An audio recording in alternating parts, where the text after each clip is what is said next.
أعمالنا من يهده الله فلا مضل له ومن يضلل فلا هادي له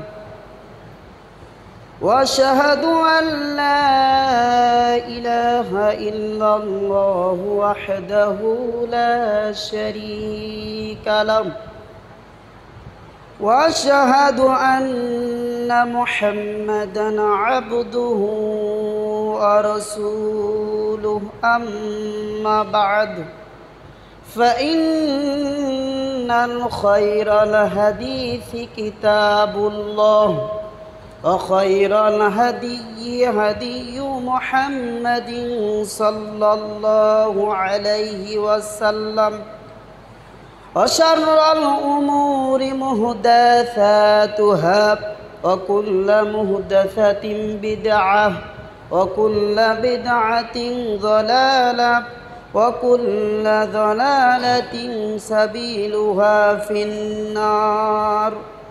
أعوذ بالله من الشيطان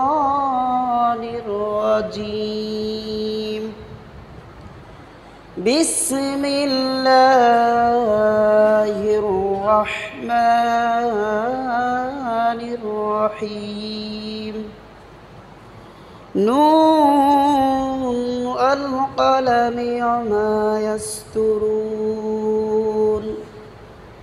ما أنت بنعمة ربك بمجنون وإن لك لأجرا غير ممنون وإنك لعلى خلق عظيم فستبصر ويبصرون. عن أنس بن مالك رضي الله تعالى عنه قال قال رسول الله صلى الله عليه وسلم طلب العلم فريضة على كل مسلم.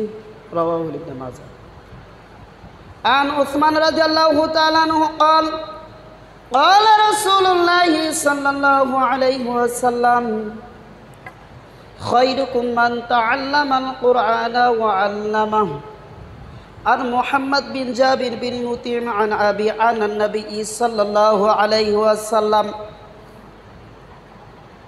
لا يدخل الجنة قطيع. رواه مسلم. আলহামদুলিল্লাহ, সমস্ত তারিফ সমস্ত প্রশংসা সেই মহান রব্বুল আলামিনের জন্য,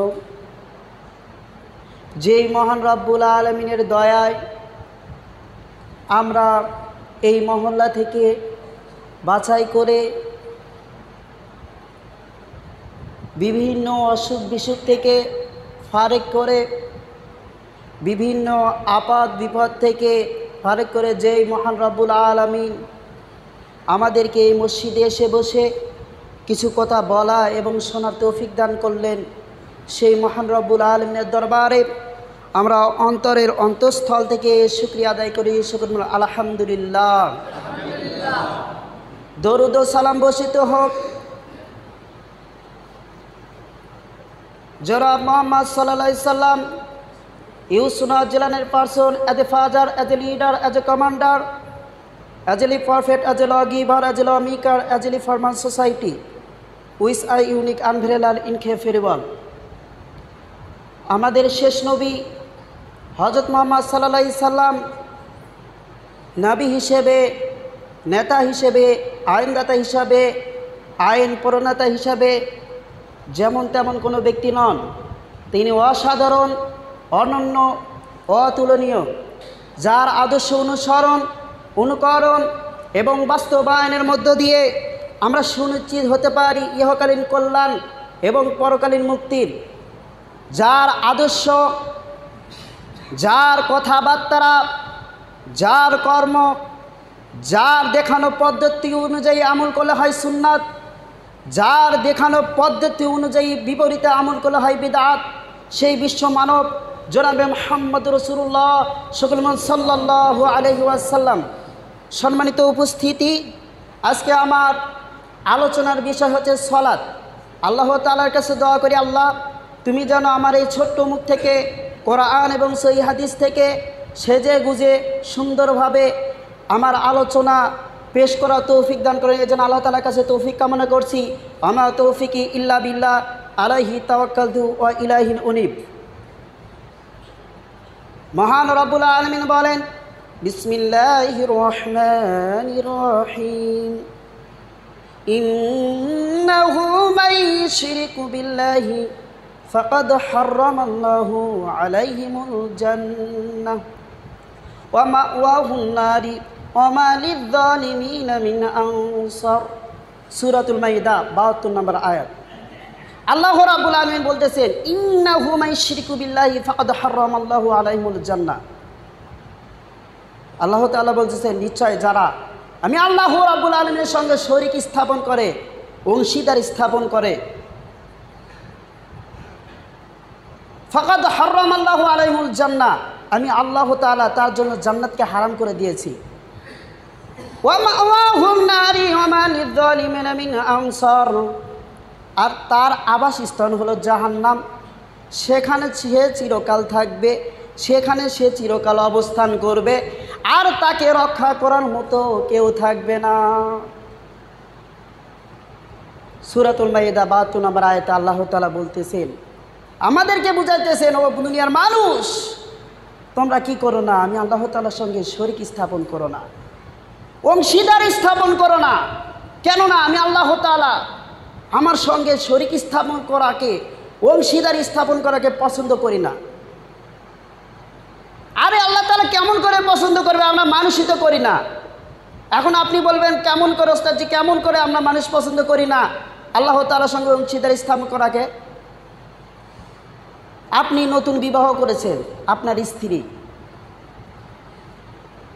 অন্য জায়গায় বেড়াতে গেছেন, বেড়াতে গিয়ে সুন্দর একটা জিনিস আপনার চোখে পড়েছে, ওই সুন্দর জিনিসটা আপনি ক্রয় করেছেন। কাকে দেওয়ার জন্য? আপনার স্ত্রীকে দেওয়ার জন্য। অথচ আপনার স্ত্রী চায়নি, এটা নেওয়ার ইচ্ছাও করেনি। স্ত্রী বাড়িতে, আপনি অন্য জায়গায় বেড়াতে গেছেন, ওই সুন্দর জিনিসটা নিয়ে এসে স্ত্রীকে দিতেছেন। কিসের জন্য? যেন এই জিনিসটা দিলে আমার স্ত্রী খুশি হয়ে যায়, এই জন্য, শুধু অতটুকু ভালোবাসা পাওয়ার জন্য ওই জিনিসটা নিয়ে এসে আপনার স্ত্রীকে দিলেন। শুধু তাই নয়, আপনার স্ত্রী যখন যেটা চেয়েছে আপনি তখন সেটাই এনে দিতেছেন।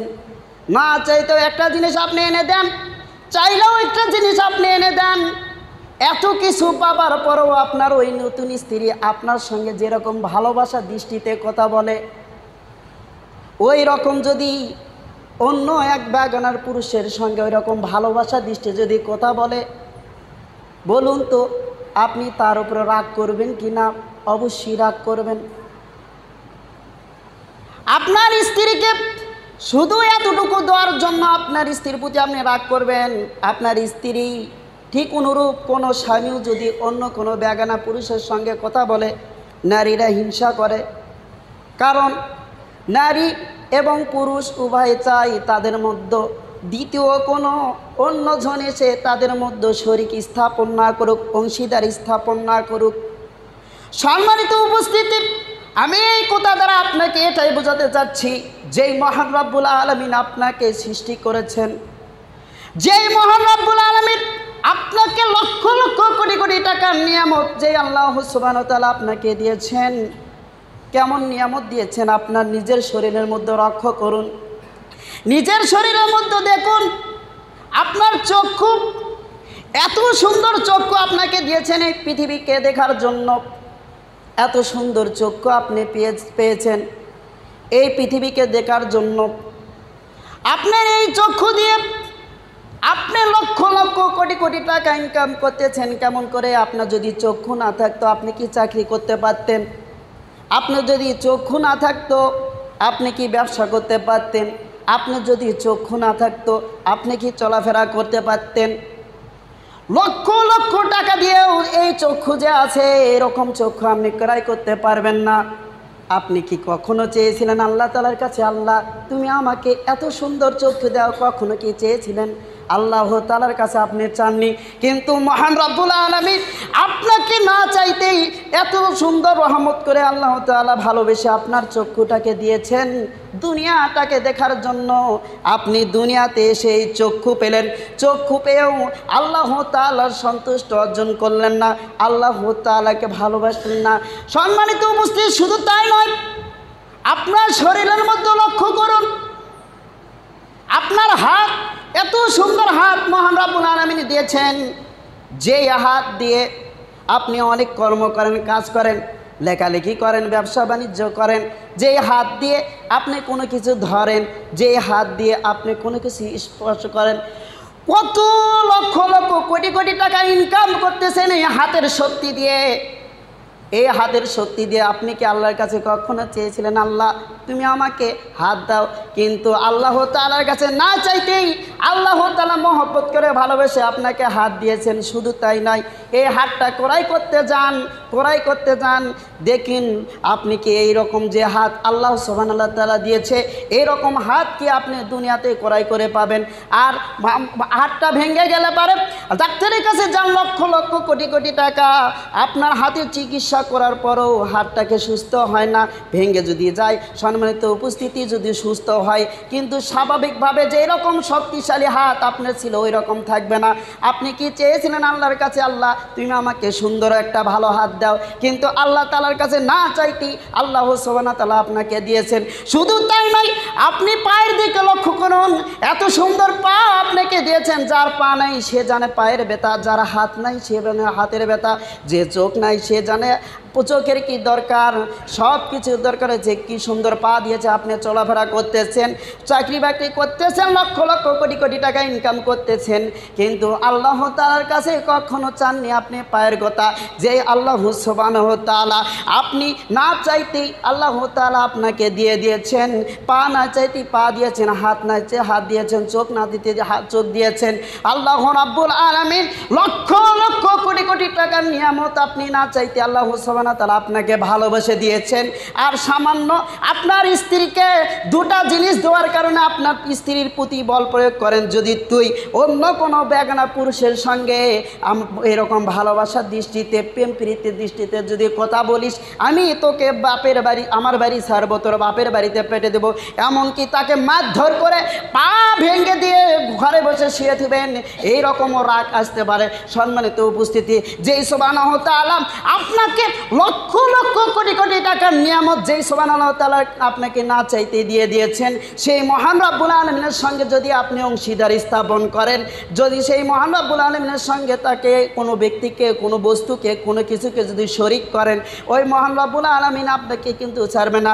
এই জন্য আল্লাহ রাব্বুল আলামিন বললেন, ইন্নাহু মাইয়ুশরিকু বিল্লাহি ফাকাদ হারামাল্লাহু আলাইহিমুল জান্নাহ ওয়া মাওয়াহুন নারি ওয়া মা লিয-যালিমিনা মিন আনসার। আল্লাহ তাআলা বলতেছেন সূরাতুল মাইদা 72 নম্বর আয়াতে, ও দুনিয়ার মানুষ, তোমরা আমি আল্লাহ রাব্বুল আলামিনের সঙ্গে শরীক স্থাপন করো না, অংশীদারি স্থাপন করো না। যদি তোমরা আমি আল্লাহ রাব্বুল আলামিনের সঙ্গে শরীক স্থাপন করো, অংশীদারি স্থাপন করো, তাহলে তোমাদের জন্য আমি জান্নাতটাকে হারাম করে দিয়েছি, আমার জান্নাতটাকে হারাম করে দিয়েছি। আর তোমার যদি শরীক করো তাহলে তোমাদের আবাসস্থান হবে জাহান্নাম, সেখানে তোমরা চিরকাল থাকবে, চিরকাল থাকবে, সেখান থেকে রক্ষা করার মতো তোমাদের আর কেউ থাকবে না। সম্মানিত উপস্থিতি, অত্র আয়াত থেকে এটা বোঝা যায় যে শরীক করা যাবে না, শরীক করলেই জাহান্নাম। এবার আসেন তিরমিজি শরীফের হাদিস। আল্লাহ রাসূল সাল্লাল্লাহু আলাইহি ওয়াসাল্লাম বলেছেন, ইয়া ইবনে আদম, আল্লাহ তাআলা বলেন, হে আদমের ছেলেমেয়েরা শোনো, তোমরা যদি আমার কাছে উপস্থিত হও এমন তো অবস্থায় তোমরা যদি আমার কাছে উপস্থিত হও, আসমান এবং জমিনের মধ্যে যা কিছু রয়েছে, যত ফাঁকা জায়গা রয়েছে, আসমান এবং জমিনের মধ্যে যত ফাঁকা জায়গা রয়েছে, সমস্ত ফাঁকা জায়গা ভর্তি পাপ নিয়ে, শুধু পাপ আর পাপ, পাপ আর পাপ, পাপ আর পাপ, পাপ নিয়ে তোমরা যদি আমার কাছে উপস্থিত হও, ওয়ালা তুশরিকু বিশাইয়্যাম, কিন্তু এতগুলো পাপের মধ্যে একটি মাত্র শিরিক করনি, বিন্দুমাত্র শিরিক করেনি, শিরিকের গুনাহ নেই। রাসূল সাল্লাল্লাহু আলাইহি সাল্লাম বলেন, তাহলে শুনে রাখো, আমি আল্লাহ রাব্বুল আলামিন তোমার সামনে এমন তো অবস্থায় উপস্থিত হব, তোমার যত পাপ রয়েছে, তোমার যত গুনাহ রয়েছে, সমস্ত পাপ এবং গুনাহভর্তি ক্ষমা নিয়ে আমি আল্লাহ তাআলা তোমার নিকটে উপস্থিত হয়ে যাব। সুবহানাল্লাহ। কি সত্য একটা কি আপনার পাপের মধ্যে কোনো শিরিক থাকা যাবে না। আল্লাহ রাব্বুল আলামিনের রাসূল সাল্লাল্লাহু আলাইহি ওয়াসাল্লাম উক্ত হাদিস দিয়ে বোঝাতে হচ্ছে, ও দুনিয়ার মানুষ, তোমরা কি করো না, শিরিক করো না। শিরিকবিহীন যদি আমল নিয়ে চলে যাও, আল্লাহ তাআলা তোমার গুনাহকে ক্ষমা করে দেবে। মুস্তাদরাকে হাকিমের মধ্যে আব্দুল্লাহ ইবনে আব্বাস রাদিয়াল্লাহু তাআলা বর্ণিত, তিনি বলেন, রাসূল সাল্লাল্লাহু আলাইহি ওয়াসাল্লাম বলেছেন, তিন শ্রেণীর ব্যক্তি কে আল্লাহ রাব্বুল আলামিন নিজে লানত করেছেন। নাম্বার 1, আল্লাহর নবী বললেন, ওই ব্যক্তির ওপর আল্লাহ তাআলার লানত, ওই ইমামের ওপর যে ইমামতি করে অথচ তার সমাজের লোকেরা তার উপরে নারাজ, জানে তার সমাজের লোকেরা তার উপর নারাজ, জানা সত্ত্বেও ওই ইমাম ইমামতি করে। আল্লাহ রাসূল সাল্লাল্লাহু আলাইহি সাল্লাম বলেন, ওই ব্যক্তির উপর আল্লাহ তাআলা লানত করেছেন। নাম্বার 2, আল্লাহ রাসূল সাল্লাল্লাহু আলাইহি সাল্লাম বললেন, পিতামাতার অবাধ্যকারী সন্তান, যে সন্তানকে পিতা বলতেছে তুমি এ পথে চলো, সৎ পথে চলো, সৎ কাজের আদেশ দিতেছে, তা'মারু বিল মারুফি ওয়া তানহাউ আনিল মুনকার, সৎ কাজের আদেশ দিতেছে, অসৎ কাজে নিষেধ করতেছে। সৎ কাজের আদেশ পাওয়া সত্ত্বেও, অসৎ কাজে নিষেধ পাওয়া সত্ত্বেও বাবা মায়ের কথা শুনে না। আল্লাহর নবী বলেছেন ওই ব্যক্তির ওপর আল্লাহ তাআলার লানত। 3 নাম্বার, আল্লাহর নবী বলেছেন ওই ব্যক্তির ওপর আল্লাহ তাআলার লানত, যে ব্যক্তি হায় আলাস সালাহ হায় আলাল ফালাহ, মসজিদের ধ্বনি আজান শুনলো অথচ মসজিদে এসে সালাত আদায় করলো না। আল্লাহর নবী বললেন ওই ব্যক্তির ওপর আল্লাহ তাআলার লানত। এই 3 শ্রেণীর ব্যক্তির ওপর আল্লাহ তাআলা নিজে লানত করেছেন। সম্মানিত উপস্থিতি, আমি আপনাকে বলতে চাচ্ছি, পৃথিবীতে 2টা পাপ রয়েছে, এমন 2টা পাপ রয়েছে, আপনি শিরিক করেননি, শিরিক না করে মৃত্যুবরণ করেছেন, কিন্তু পৃথিবীতে এমন 2টা পাপ রয়েছে যেই 2টা পাপ করার কারণে আপনাকে জাহান্নামে যেতে হবে, জাহান্নামে যেতেই হবে, এর কোনো স্থান নাই। এমন 2টা কি পাপ, শিরিক না করার কারণেও। অপর একটা হাদিসে আমি বললাম, সেখানে তো বলা হয়েছে যে শিরিক না করে মারা গেলে পারে তাকে সমস্ত গুনাহ মাফ করে দেওয়া হবে, জান্নাতে দেওয়া হবে। কিন্তু এখানে বলা হচ্ছে যে আপনি শিরিক করেননি, তবুও 2টা পাপ করেছেন, যে 2টা পাপ করার কারণে আপনাকে জাহান্নামে যেতে হবে। কি এমন পাপ? মনে মনে কল্পনা করতে চলে আসে, হতে পারে আমি কাউকে ধরে হত্যা করে ফেলেছি, জব করে ফেলেছি, জব করে তাকে টুকরা টুকরা করে বিভিন্ন স্থানে রেখে দিয়েছি, হতে পারে এমন একটা বড় পাপ। কিন্তু না, এই পাপের কথাও বলা হয় নাই। এখন আপনি মনে মনে কল্পনা করতেছেন, হতে পারে জেনা করা, আমি জেনা করেছি, এত বড় বিশাল একটি পাপ করেছি, এই পাপ করার কারণে আমাকে হয়তো জাহান্নামে যেতে হবে। কিন্তু না, এই কথাও বলা হয় নাই। সম্মানিত উপস্থিতি, ভাবতে গেলেও অনেক কিছু আছে, কিন্তু কি এমন পাপ যে পাপ করার কারণে আপনাকে জাহান্নামে যেতে হবে? এমন পাপ কি? সম্মানিত উপস্থিতি, 1 নম্বরেই এটা রয়েছে বেয়ানামাজি।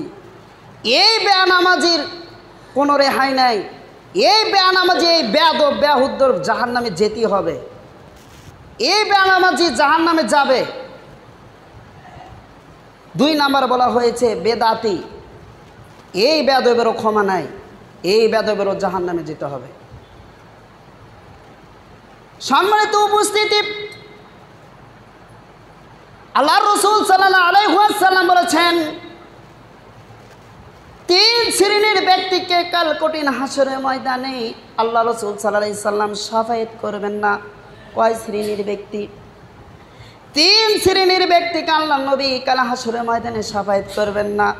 যেই নবীর সুপারিশ ব্যতীত কোনো মানুষ জান্নাতে যেতে পারবে না। আল্লাহ নবীর শাফায়াত না পাওয়া মানে জাহান্নামে যাওয়া। কে কে তিন শ্রেণীর ব্যক্তি যাকে আল্লাহ নবী নিজে কাল হাসরের ময়দানে শাফায়াত করবেন না? নাম্বার এক বলা হয়েছে শিরিককারী ব্যক্তি। এই শিরককারী ব্যক্তিকে আল্লাহ রাব্বুল আলামিন রাসূল সাল্লাল্লাহু আলাইহি সাল্লাম কাল হাসরের ময়দানে শাফায়াত করবেন না। নাম্বার দুই বেয়ানামাজি। এই বেয়ানামাজিকে আল্লাহ নবী শাফায়াত করবেন না কাল কঠিন হাসরের ময়দানে। নাম্বার তিন বেদাতি। এই বেদাতিকে কাল কঠিন হাসরের ময়দানে আল্লাহ নবী শাফায়াত করবেন না। এই তিন শ্রেণীর ব্যক্তিকে কাল কঠিন হাসরের ময়দানে আল্লাহ রাসূল সাল্লাল্লাহু আলাইহি ওয়াসাল্লাম শাফায়াত করবেন না। সম্মানিত উপস্থিতি, এই তিন শ্রেণীর ব্যক্তিকে আল্লাহ নবী শাফায়াত করবেন না। আমার বিষয় ছিল সালাতের, কিন্তু এই তিন শ্রেণীর মধ্যে একটি শ্রেণীর মানুষ হলো সালাত বেয়ানামাজি, সালাত ত্যাগকারী। এই বেয়ানামাজিকে আল্লাহ নবী কাল শাফায়াত করবেন না। এই বেয়ানামাজি জাহান্নামে যাবে। এখন আপনি বললেন, হুজুর দলিল দেন বেয়ানামাজি যে জাহান্নামে যাবে, এর দলিল দেন তিরমিজি শরীফের 2441 নম্বর হাদিস। আল্লাহ রাসূল সাল্লাল্লাহু আলাইহি সাল্লাম বলেছেন, ফাক্তারাউ শাফা। কোনো ব্যক্তি মারা গিয়েছে, মৃত্যুবরণ করেছে, দুনিয়া থেকে মৃত্যুবরণ করেছে। আল্লাহ নবী বললেন, মাম্মা তালা ইশরিকু বিল্লাহি শাইয়া। কিন্তু ওই ব্যক্তি মৃত্যুবরণ করেছে, মৃত্যুবরণ করার কালীন তো সে দুনিয়া থেকে একটি মাত্র শিরিক করেনি, একটি মাত্র বিন্দুমাত্র শিরিক করেনি। শিরিক না করে দুনিয়া থেকে মৃত্যুবরণ করেছে। আল্লাহর নবী বললেন, মাম্মাতা লাই শিরকু বিল্লাহি শাইয়া। কাল কঠিন হাসরের ময়দানে আমার সুপারিশের সবচাইতে সৌভাগ্যবান ওই ব্যক্তি হবে যে ব্যক্তি দুনিয়া থেকে শিরিক না করে মৃত্যুবরণ করেছে। জোরে বলুন সুবহানাল্লাহ। শিরিক করেনি, শিরিক না করে মৃত্যুবরণ করেছে, ওই ব্যক্তি কাল কঠিন হাসরের ময়দানে আল্লাহ রাসূল সাল্লাল্লাহু আলাইহি সাল্লামের সুপারিশ পাবে। সুপারিশ পাওয়া মানে সে জান্নাতে যাওয়া। এখন আপনি বলতেছেন, হুজুর আপনি এখানে সালাতের দলিল দিতে চাই, সালাত অর্থাৎ সালাত ত্যাগ করে বেয়ানামাজি যে জাহান্নামে যাবে, এখানে এই দলিল দেওয়ার চাইছে, কিন্তু এখানে শিরিকের দলিল দিলেন। হ্যাঁ, এখানে শিরিকের দলিল দিলাম। এবার আসেন শিরিকের দলিল দিলাম। এবার আসেন আপনাদের জানাশোনা হাদিস, অধিকাংশ আলেম ওলামা বলে থাকে, সবাই জানেন, আল্লাহ রাসূল সাল্লাল্লাহু আলাইহি সাল্লাম বলেছেন, মান তারাকা সালাতা মুতাআমিদান ফাকাদ কাফারা। যে ব্যক্তি বিনা ওজরে এক ওয়াক্ত সালাত কাজে করলো, ওই ব্যক্তি কাফির হিসাবে গণ্য হলো। যে ব্যক্তি বিনা ওজরে এক ওয়াক্ত সালাত কাজে করলো, ওই ব্যক্তি কাফির হিসাবে গণ্য হলো। কিন্তু এই হাদিসটা শুনেছেন, এরপরে হাদিসটাই আল্লাহ রাসূল সাল্লাল্লাহু আলাইহি সাল্লাম বলেছেন। এরপরে হাদিস বলেছেন, মান তারাকা সালাতা মুতাআমিদান ফাকাদ আশরাকা। যে ব্যক্তি বিনা ওজরে এক ওয়াক্ত সালাত কাজে করলো, সে শিরিক করলো। এবার আপনি কোথায় যাবেন? আপনি যে সালাত না আদায় করে শিরিক করলেন। যে ব্যক্তি বিনা ওজরে এক ওয়াক্ত সালাত কাজে করলো, সে কি করলো? শিরিক করলো। আপনি যে সালাত না পড়ে শিরিক করলেন। এখন বললেন, আমি সালাত না পড়ে কেমন করে শিরিক করলাম? দলিল দেন। সূরা মারিয়াম 59 নম্বর আয়াত আল্লাহ তাআলা বললেন, তারা হলো অপদার্থ মরিচিকা, তারা হলো অপদার্থ মরিচিকা। আদাউস সালাত, যারা তাদের নিজেদের সালাতকে নষ্ট করে। ওয়াত্তাউস সাফওয়াত, তারা প্রবৃত্তির পূজা করে, আত্মার পূজা করে। মসজিদে আজান হতেছে, আপনি আজান শুনতেছেন, আজান শোনার পরেও মসজিদ মুখে হলেন না, আপনি বান কোদাল নিয়ে আপনি চড়ার ভিতরে ক্ষেতের দিকে চলে গেলেন। এদিকে আজান শুনছেন কিন্তু মসজিদে না এসে ওদিকে চলে গেলেন। আজান হতেছে, আজান শুনলেন, আপনি বাজারের দিকে রওনা দিলেন। আজান হতেছে, আজান শুনলেন। টিভির হলে, সিনেমা হলে বসে থেকে আপনি টিভি দেখতেছেন। আজান হতেছে, আপনি শুনলেন। মসজিদে না এসে বন্ধু বান্ধবদেরকে নিয়ে আপনি গল্পে মুক্ত হয়ে গেছেন। এদিকে নামাজ শুরু হয়ে গেল, তবু আপনি ওই সকল কর্মের মধ্যে ব্যস্ত হয়ে আছেন। আকামত হয়ে গেল, সূরা পড়া শুরু করলো, তেলাওয়াত করা শুরু করলো। আপনি যখন বাজারে থাকেন, বাজারের ধারে মসজিদ থাকে, আপনি তেলাওয়াত শুনতেছেন। বাড়ি যাদের কাছে আছে আপনি তেলাওয়াত শুনতেছেন। এদিকে সালাম ফিরে গেল, আপনি সব কিছু শুনলেন। আপনি জানতেছেন এখন সালাত হতেছে, কিন্তু তবুও মসজিদের দিকে না এসে নিজের মনটাকে প্রাধান্য দিলেন, নিজের মনটাকে প্রাধান্য দিলেন, আত্মাটাকে প্রাধান্য দিলেন। মন বলতেছে তুমি যেও না, মসজিদের দিকে যেও না, তুমি এই কাজ করো। যদি মসজিদে যাও কাজটা একটু দেরি হয়ে যাবে, পরে তুমি কি করবা, আর নামাজ পড়াই যাবে, এরকম মনকে প্রাধান্য দিতেছে। কিন্তু মনেরকে আপনি প্রাধান্য দিয়ে আপনি ওখানে থেকে গেলেন। বাজারে যেতেছেন, বাজার হতেছে, কিন্তু মনটাকে প্রাধান্য দিলেন না, আমি মসজিদে যাব না। মন বলতেছে বাজারের দিকে যা, আপনি বাজারের দিকে গেলেন। আপনি আত্মার সঙ্গে আল্লাহ রাব্বুল আলামিনের সঙ্গে শিরিক করলেন। এই যে আত্মার সঙ্গে শিরিক করলেন, নিজের নফসের সঙ্গে শিরিক করলেন, মনটাকে প্রাধান্য দিলেন। জেনে রাখেন, মন দিয়ে চলে যে জাহান্নামে যাবে সে, মন দিয়ে চলে না যে জান্নাতে যাবে সে। মন তো চায় অনেক কিছু করতে, ওই দিক দিয়ে নারী যেতেছে, মন চায় তাকে ধরতে। ওই দিক দিয়ে টিভির হলে কি সুন্দর ডিস্কো ড্যান্স হতেছে, মন চায় দেখতে। কিন্তু মন যদি দিয়ে আপনি দেখেন, মনের কথা অনুযায়ী যদি চলেন, জেনে রাখেন আপনার থাকার স্থান হবে জাহান্নাম। আর যদি মন দিয়ে যদি না চলেন, তাহলে জেনে রাখেন আপনার থাকার স্থান হবে জান্নাত। আল্লাহ তাআলা বলতেছেন, যারা মন দিয়ে চলে, তাহলে তারা শুনে রাখো, ফাসাউকা ইনকাউনাল গাইয়া, অচিরেই এই ব্যক্তি জাহান্নামের তলদেশে নিক্ষিপ্ত হবে। অচিরেই এই ব্যক্তি জাহান্নামের তলদেশে নিক্ষিপ্ত হবে। সম্মানিত উপস্থিতি, মন দিয়ে চলা যাবে না। মন দিয়ে চললেই আপনাকে জাহান্নামের তলদেশে নিক্ষিপ্ত হবে, এই ঘোষণা আল্লাহ তাআলা দিয়েছেন। সম্মানিত উপস্থিতি, আমি আপনাকে বোঝানোর জন্য বলতেছি, এটা হাদিস নয়। একজন হিন্দু ইসলাম কবুল করবে, একজন হিন্দু মুসলিম হবে। ওই হিন্দুটাকে মুসলিম হতে চাইলে তাহলে তার করণীয় হচ্ছে কালেমা পড়ে তাকে মুসলমান হতে হবে। ওই হিন্দু এবার কি করলেন, হুজুরের কাছে চলে গেলেন, যে কালেমা পড়লেন, কালেমা পড়ে মুসলমান হয়ে গেলেন। লা ইলাহা ইল্লাল্লাহু মুহাম্মাদুর রাসূলুল্লাহ, কালেমা পড়লেন, মুসলমান হয়ে গেলেন। মুসলমান হওয়ার পরে তার দেখতেছেন যে আমি তো মুসলমান হলাম, ইসলামের স্তম্ভ হচ্ছে 5টি। আল্লাহ রাসূল সাল্লাল্লাহু আলাইহি ওয়াসাল্লাম বলেছেন, বুনিয়া ইসলামু আলা খামসাতি আরকানি ফিদ্দিন, ইসলামের স্তম্ভ হচ্ছে 5টি, তার মধ্যে 1 নাম্বার কালেমা। কালেমা পড়লেন, এরপরে দেখতেছেন ওই 5টি স্তম্ভের উপরে একটি স্তম্ভ হচ্ছে যাকাত, আরেকটি স্তম্ভ হচ্ছে হজ। এবার দেখতেছে সে তো অনেক টাকা, সে এবার কি করলো, জাকাত দেওয়া শুরু করলো। জাকাত দিল, কিন্তু ইসলাম কবুল করার পর জাকাত দিতেছে, কিন্তু সে সালাত আদায় করে না। বলুন তো, আপনি তাকে মুসলমান বলবে নাকি? আপনি তাকে মুসলমান বলতে পারেন, আমি তাকে মুসলমান বলবো না। ওই নব মুসলিম ইসলাম কবুল করেছে। ইসলাম কবুল করার পরে ওই নব মুসলিম এবার কি করতেছে, দেখতেছে ইসলামের 5টি স্তম্ভের উপর আরেকটি স্তম্ভ হচ্ছে জাকাত।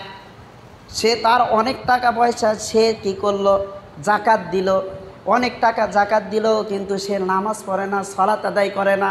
বলুন তো আপনি তাকে মুসলমান বলবেন নাকি? আপনি তাকে মুসলমান বলতে পারেন, আমি তাকে বলবো না।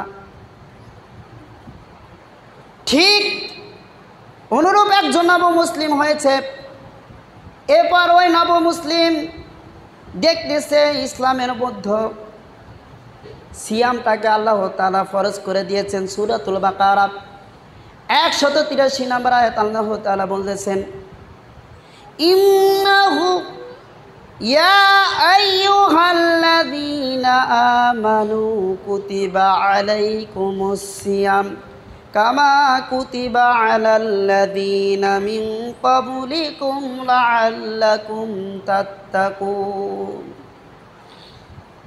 আল্লাহ তাআলা বলতেছেন, ইয়া আইয়ুহাল্লাযীনা আমানু, হে ঈমানদারগণ, কুতিবা আলাইকুমুস সিয়াম, তোমাদের উপর রমজান মাসে সিয়ামকে ফরজ করা হয়েছে। কামা কুতিবা আলাল্লাযীনা মিন ক্বাবলিকুম লাআল্লাকুম তাত্তাকুন, যেমনই ফরজ করে দেওয়া হয়েছিল তোমাদের পূর্ববর্তী লোকদের উপর। পত্র আয়াত দেখে ওই ব্যক্তি এখন বলতেছে যে ইসলামের 5টি স্তম্ভের ওপর যে রমজান মাসে সিয়াম তাকে তো ফরজ করে দিয়েছে। এবার ওই ব্যক্তি কি করলো, রমজান মাস পেয়ে গেলে সিয়াম পালন করে, রোজা রাখে, কিন্তু সালাত আদায় করে না। বলুন তো আপনি তাকে মুসলমান বলবেন নাকি? আপনি তাকে মুসলমান বলতে পারেন, কিন্তু আমি তাকে বলবো না। আমাদের সমাজের মধ্যে অনেকেই দেখা যায় রমজান মাসের সিয়াম পালন করে, রমজান মাসে রোজা রাখে, কিন্তু সালাত পড়ে না। সম্মানিত উপস্থিতি, রমজান মাসে সিয়াম পালন করে কিন্তু নামাজ পড়ে না। আমাদের মধ্যে অনেকেই দেখা যায় রমজান মাসে সিয়াম পালন করে, দান খয়রাত করে, সদকা করে, কিন্তু সে কি করে না, নামাজ পড়ে না। সম্মানিত উপস্থিতি, আমার এই বক্তব্যর যতটুকু বুঝ, সে বুঝ আপনাদের ওপরে ছেড়ে দিলাম। বলুন তো আপনি তাকে মুসলমান বলবেন নাকি? আপনি তাকে মুসলমান বলতে পারেন, কিন্তু আমার বুঝ অনুযায়ী সে তো মুসলমান হতে পারে না।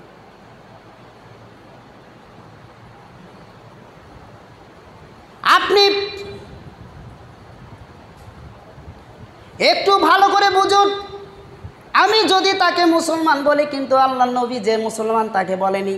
এখন আপনি বলবেন কোথায় বলেনি? দলিল দেন। আল্লাহ রাসূল সাল্লাল্লাহু আলাইহি সাল্লাম বলেছেন, বাইনাল আবদি ওয়া বাইনাল কুফরি তারকুস সালাহ, একজন অমুসলিম এবং মুসলমানের মধ্যে পার্থক্য হচ্ছে সালাত। এখন আপনি নিজে বিবেচনা করুন, আপনি নিজে দেখুন আপনার পরিবারের মধ্যে হিন্দু বসবাস করতেছে, বিধর্মী বসবাস করতেছে। আপনি দেখুন আপনার পরিবারের মধ্যে খ্রিস্টান বসবাস করতেছে। দেখুন আপনার পরিবারের মধ্যে বিধর্মী বসবাস করতেছে। আপনি দেখেন, হতে পারে আপনার ছেলে, হতে পারে আপনার স্ত্রী, হতে পারে আপনি নিজেই। মুসলমানের ঘরে জন্মে নিলে মুসলমান হওয়া যায় না। মুসলমান হতে গেলে একজনের আদর্শটাকে গ্রহণ করতে হবে, তিনি হলেন বিশ্বনবী জনাবে মুহাম্মদ রাসূলুল্লাহ সাল্লাল্লাহু আলাইহি ওয়াসাল্লাম। তার আদর্শটাকে যদি গ্রহণ করতে পারেন, তার সুন্নতটাকে, তার আদেশ নিষেধটাকে, আল্লাহ রাব্বুল আলামিনের আদেশ নিষেধটাকে যদি জীবনের মধ্যে বাস্তবায়ন করতে পারেন, তবেই আপনি মুসলমান। এই জন্য তো আল্লাহ তাআলা বলেছেন, ইয়া আইয়ুহাল্লাযীনা আমানুত্তাকুল্লাহা হাক্কা তুকাতিহি ওয়া লা তামুতুন্না ইল্লা ওয়া আনতুম মুসলিমুন। আল্লাহ রাব্বুল আলামিন বলে, ইয়া আইয়ুহাল্লাযীনা আমানু, হে ঈমানদারগণ, ওয়াত্তাকুল্লাহ, তোমরা আল্লাহকে ভয় করো, হাক্কা তুকাতিহি ওয়া লা তামুতুন্না ইল্লা ওয়া আনতুম মুসলিমুন, আর তোমরা প্রকৃত মুসলমান না হওয়া পর্যন্ত মৃত্যুবরণ করো না। কেন এই কথা বললেন? কারণ আমরা মুসলমান হতে পারিনি। আমরা কালেমা গ্রহণ করেছি, কিন্তু আমরা মুসলমান হতে পারিনি, মুসলিম হতে পারিনি। মুসলমানের ঘরে জন্ম নিলেই মুসলমান হওয়া যায় না। সম্মানিত উপস্থিতি, শুক্রমুচির মতো শুধু শুক্রবারে এসে সালাত আদায় করলেন, আর আপনার একটা সপ্তাহ কেটে দিলেন, আপনি মসজিদে আসলেন না, আর আপনি মুসলমান দাবি করেন। আপনাকে লজ্জা করে না? সপ্তাহের মধ্যে একদিন আসেন, আর আপনি আপনাকে নিজেকে মুসলিম দাবি করেন। আপনার লজ্জা করে না? আপনাকে আমি জোরালোভাবে বলতেছি, মুসলমান হতে চাইলে, মুসলমান দাবি করতে চাইলে আপনাকে 5 ওয়াক্ত সালাত আদায় করতে হবে। আবার যারা আমাদের মধ্যে যারা সালাত আদায় করে তাদেরকে আবার টিটকেরি মারে। কিছু কিছু মানুষ টিটকেরি মেরে কয় কি ওই নামাজ পড়ে, ওর থেকে আমার ইমান ভালো আছে, অথচ কালে ওই নামাজ পড়ে না। ও নামাজ পড়ে তাই কি আছে, ওর থেকে ইমান আমার অনেক ভালো আছে। আরে বেয়াদব ব্যাককেলে আমি তোমাকে বলছি যে এ কথা বলো যে ওই নামাজ পড়ে, ওর থেকে আমার ইমান ভালো আছে। আরে বেয়াদব, তোরও তো ইমান নেই। তোর যে ইমানই থাকতো তুই মসজিদে যাতিস। ওর অল্পটুকু ইমান আছে বিদায় ওই মসজিদে আসতে পারছে, ওর ইমান আছে বিদায় ওই মসজিদে এসে আসতে পারছে। আর তোর তো ইমান নাই। তোর যদি ইমানই থাকতো তাহলে তুই মসজিদে আসতিস। সম্মানিত উপস্থিতি, আমি আপনাকে জোরালোভাবে বলতেছি, আসুন সালাত আদায় করুন, মসজিদে আসুন। এই যে আমি কথাগুলো বললাম, আমাদের মধ্যে কিছু কিছু মানুষ আছে এই কথাগুলো শোনার পরও দেখবেন অনেক মানুষ আছে কি করবে, মসজিদে আসবে না, সালাত আদায় করবে না, নামাজ পড়বে না। অনেকেই আছে দেখবেন এই যে কথাগুলো বললাম শুনলো কিন্তু মানল না। এদের সম্পর্কে আল্লাহ তাআলা পবিত্র কোরআন মাজিদে কি বলেছেন জানেন? এদের সম্পর্কে আল্লাহ তাআলা পবিত্র কোরআন মাজিদে সূরাতুল আরাফ 179 নম্বর আয়াতে আল্লাহ তাআলা বললেন, উলাইকা কাল আলাম, এরা হলো, এদের অন্তর আছে বোঝে না, এদের চোখ আছে দেখে না, এদের কান আছে শোনে না, বুঝেও বোঝে না। বালহুম আদুল, এরা হল চতুষ্পদ জন্তুর ন্যায়, বরং তার চাইতেও নিকৃষ্ট। তো চতুষ্পদ জন্তুর ন্যায় কি? গরু, বর্গি, কুকুর, শিয়াল, এর চাইতেও নিকৃষ্ট কারা? যাদেরকে এই কথাগুলো বললাম, বলার পরে শুনলাম আল্লাহ তাআলা বলতেছেন ওদের অন্তর আছে বোঝে না।